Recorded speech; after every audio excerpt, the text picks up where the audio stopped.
would have been really pleased with a point. I thought the first half it was a decent game. I thought we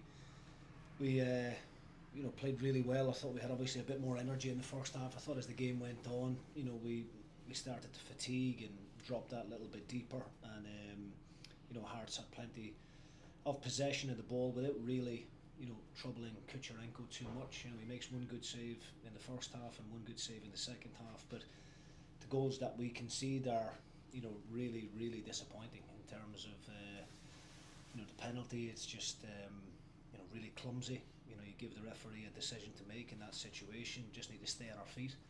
And then two corners. Findlay obviously scoring the two corners, but we need to take more responsibility in those situations, and we need to do our jobs in those moments. If you get carved open from open play and the team that you're playing against scores some great goals, you can accept it, but it's a penalty and two corner kicks that's won the game today. I'll pick up on your fatigue in a moment, but when your team were at full tilt, talk us through the calibre of the goals that you scored.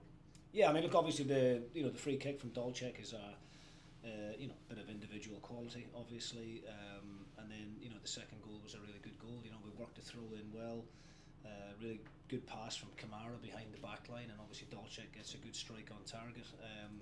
We had one or two other half chances. Sapsford, Clark makes a decent save on the near post, but we knew today's game was going to be extremely difficult. I think the performance in the first half, like I said, was very, very good. The second half we didn't offer a great deal going forward. Hearts dominated the ball, but I'm sure that's understandable from everybody that's at the game. They see the situation that we've got at the moment with the lack of players, the lack of options to be able to freshen things up. Today we've got two natural wingers playing in the wing back areas. Miller Thompson, I thought he done great, young lad, just getting chucked into a game like that. Owen Sturton, 19-year-old striker, it's his first 90 minutes in the Scottish Premiership.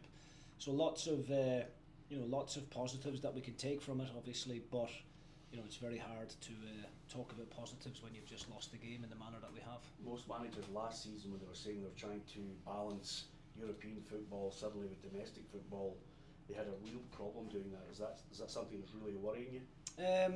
Yeah, I mean, look, I can see how difficult it is. Obviously, the whole logistics of it, trying to get back from Vienna on Thursday, not getting back till Friday afternoon, very limited to what you can do on the pitch with the players, and given the situation that we're in with 7 big players out this afternoon, we have got very little in the way of being able to rotate the squad and freshen things up. I'm delighted with the business that we've done in the transfer window, and were all players available to us, then we'd certainly be in a far better situation going into today's game than what we found ourselves. But look, credit to Hearts, they kept going.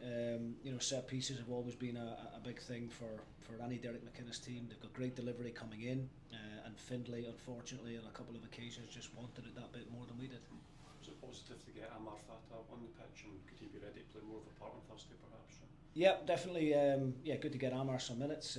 Unfortunately, we probably couldn't get him on the ball enough, so you could actually see what he can bring to the table. But certainly going to be a really important player for us over the coming weeks, and he'll certainly play a part in the Vienna game on Thursday. Will Max Waters be okay to come back for that one? We're hoping Max will be okay. It was just picked up an illness after the game. Nothing serious, I don't think, but couldn't possibly have played today or featured from the bench. So we'll see how he is over the next 24, 48 hours. But the next 3 days are going to be massive for us, in terms of trying to get some recovery sessions into the players and try and get as much freshness as possible. It's going to be pretty much the group of players that we have out there. Obviously Ferry comes back from suspension, and hopefully Waters makes a good recovery over the next couple of days. But we've got a few long-term injuries that we're not going to see for a while, so that's the bit we need to try and balance out. Any chance for an update on Isaac Papo? Well, we're waiting on the scan results tomorrow, but look, it doesn't look great. His knee, there was a lot of laxity in the knee, which would suggest some ligament damage. But I can't give you what the exact nature of the injury is at this moment. We'll find out more tomorrow, and I'll be able to update you the early part of the week. Jim, can I ask you about the story yesterday about your future?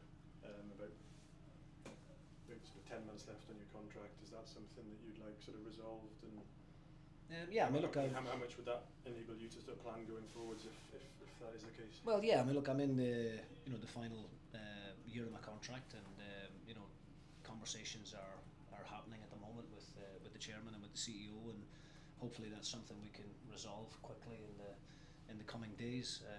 I think stability is important for any club. I think we've done great work together over the last couple of seasons, and I'm really enjoying my time here at Dundee United. So hopefully we can get that tied up sooner rather than later. Is it close, or is there still some way to go? Like I said, the conversations are ongoing. The chairman has said he's happy with the work that I've done over the last couple of seasons, and he knows how much I like being here. And we're still very early days, I believe, in terms of where we want to take the whole project. And I've thoroughly enjoyed my time here. Built up some great relationships behind the scenes, and hopefully, as I said, we can get that sorted sooner rather than later. Have you got enough to bounce back for the midweek? Yes, I think we do. Look, I mean, today's a disappointment because of the manner of the goals. I thought they were really avoidable. Obviously, we come into the game with a certain game plan. We would like to be a bit more aggressive and a bit more on the front foot. But as I said, given the injuries and how light the squad is at the moment, we have to try and be a bit more calculated in our approach to these domestic games so soon after European games. But Thursday night, Tannadice is going to be rocking. It'll be a full house, I would imagine. It's one of the biggest games in the club's kind of last 10, 15, 20 years, if you like. Trying to progress into that playoff position. So the players, the adrenaline, I think will do enough to get them through the 90 minutes, and hopefully do enough to get us into that playoff position. Thanks, Jim. Jim. Thank you. Thanks.